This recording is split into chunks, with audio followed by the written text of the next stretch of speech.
bonjour. Ce qui nous intéresse aujourd'hui, c'est les jeux et mobilier urbain. On accueille Thomas de Base, Carole pour Pro Urbain et Raphaël de Cinographe.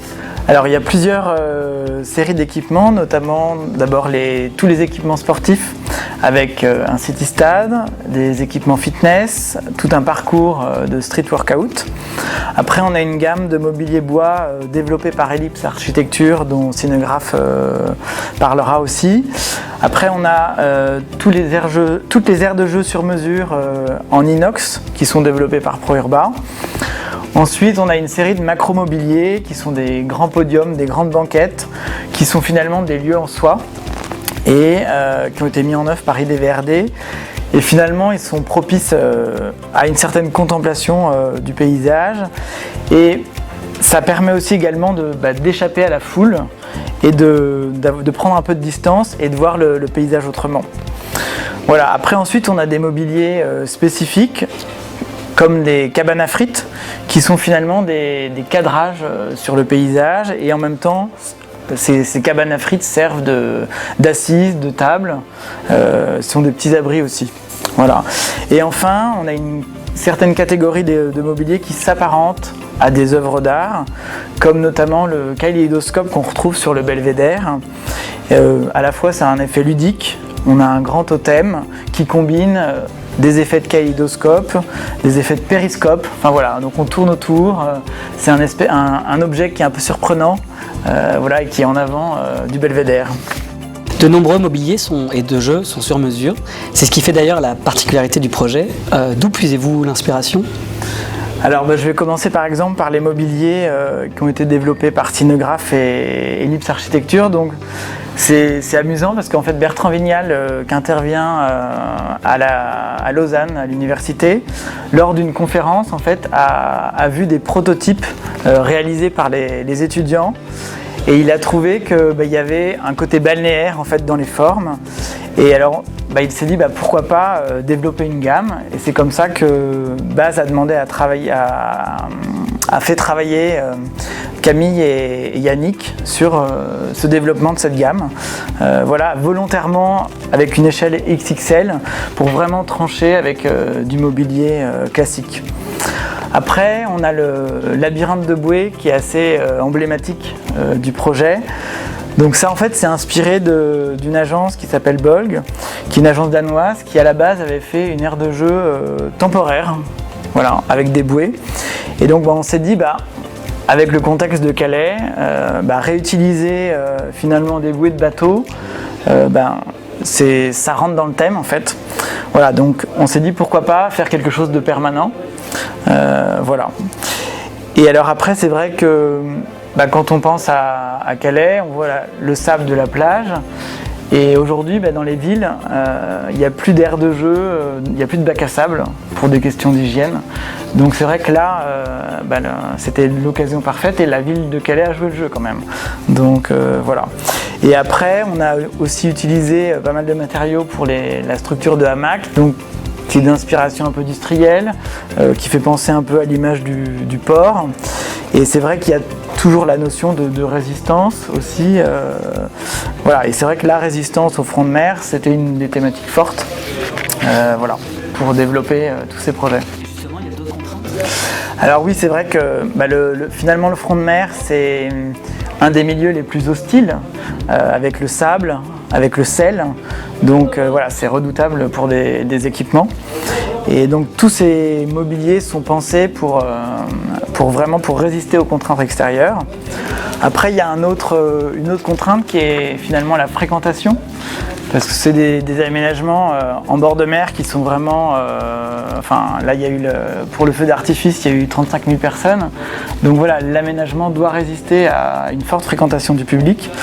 Voilà, et c'est vrai que Base développe quand même dans tous ses programmes des aires de jeu, qui sont pour tous.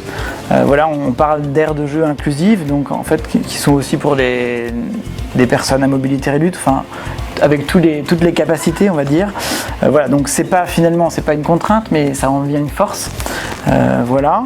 Et après, ce qu'on peut dire, c'est que finalement, ces labyrinthes de bouées ou de hamacs, c'est quand même des jeux qui sont expérimentaux. On a détourné des matériaux qui à la base ne sont pas faits pour ça. Ce qui est difficile aussi, c'est d'anticiper les réactions des enfants, tout ce qu'ils peuvent faire. Et finalement, on prévoit toujours des choses, mais les enfants vont à contre-courant, on va dire, et on pense quelque chose et ils vont toujours faire autre chose. Donc voilà, et c'est vrai qu'on a été accompagné d'un bureau d'études spécialisé dans les aires de jeu, pour justement essayer de respecter bien toutes les normes qui sont assez strictes quand même en France. Carole, ProUrba a répondu à un appel d'offres en partenariat avec Terre Idéale et Cinographe. Qu'est-ce que cela implique en tant qu'entreprise? Quelles sont les différentes étapes jusqu'à la réalisation? Et est-ce que ce n'est pas un risque? Alors effectivement, on a répondu en groupement solidaire avec Terre Idéale, Idées Verdées, Cinographe et nous-mêmes.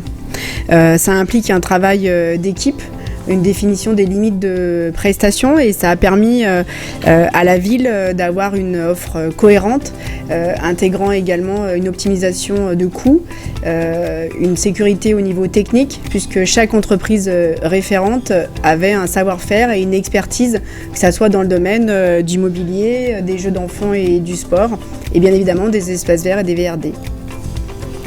En ce qui concerne les étapes, il y en a effectivement nombreuses. C'est un chouette projet qui a emballé, toutes les équipes de toutes les entreprises sur place. C'est tout d'abord un rétro-planning de façon avec la deadline, puisque le délai était quand même serré. Donc il fallait respecter ce délai et ça a été déjà pour nous un challenge compte tenu de la spécificité de tous ces aménagements. Évidemment, c'est beaucoup d'échanges avec l'équipe de base pour respecter leur architecture, l'esthétique du projet, déterminer les finitions sur chacun de ces équipements, tout en respectant les normes qui, comme l'a dit tout à l'heure Thomas, sont très strictes en France.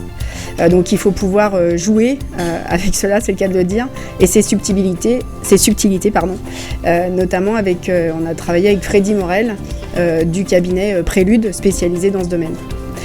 Donc ensuite, c'est énormément de plans, d'échanges de plans d'exécution, de plans de fabrication pour respecter ces contraintes normatives. Et ensuite, la réalisation. L'objectif, c'est effectivement d'accompagner notamment le maître d'œuvre et base pour transformer le 3D de l'appel d'offres en réalisation et que tout le monde soit satisfait du résultat en finalité. Et c'est également une gestion de chantier en coordination avec Terre Idéale pour pouvoir anticiper les problématiques éventuelles d'accès, de délai et de travailler tous et tout ensemble. Et justement, qu'est-ce qui fait la réussite du projet? Et est-ce qu'il y a eu des adaptations pendant le chantier? Oui, il y a eu des adaptations effectivement pendant le chantier. Comme l'a souligné Thomas tout à l'heure, il y a eu une fréquentation énorme. Il a fallu jouer, adapter ces bouées. Notamment, il y a eu un développement assez important au niveau de l'accastillage pour permettre à ces bouées de résister à tous ces enfants qui se sont jetés dessus. La réussite du projet, je pense que c'est effectivement de donner la vie aux espaces, donner du plaisir aux gens. On l'a vu avec l'enthousiasme des enfants pendant l'inauguration et tout cet été. Et pour nous, la réussite, elle est là. Sur le plaisir qu'on peut donner au quotidien et créer ces espaces de vie et donner de l'attractivité à cette grande promenade. J'ai une dernière question. Aujourd'hui, on entend parler de design actif. Pour toi, qu'est-ce que c'est ? Alors le design actif, c'est effectivement un outil novateur qui vient des États-Unis, qui émerge en France depuis quelques années. Notamment, c'est un outil il faut donner du sens, il faut faire bouger les habitants, bouger la ville. Il faut inciter au mouvement pour lutter contre la sédentarité et l'obésité qui malheureusement se développent au quotidien. Et pour ça, ça peut passer par différents moyens, par la signalétique, par un côté peut-être artistique et graphique plus intense dans le territoire. On l'a vu sur certains plateaux sportifs, ou par exemple pour inciter à bouger, à prendre plus des escaliers qu'un escalateur, comme on a pu le voir dans certains métros. Et également, c'est d'attirer le regard l'attention par une forme, des couleurs, un objet. Et c'est effectivement le cas de Calais qui, par cette fameuse structure de bouée, est vraiment un point visuel identitaire et un repère où on a envie de déambuler, on a envie de bouger, on a envie d'aller les toucher.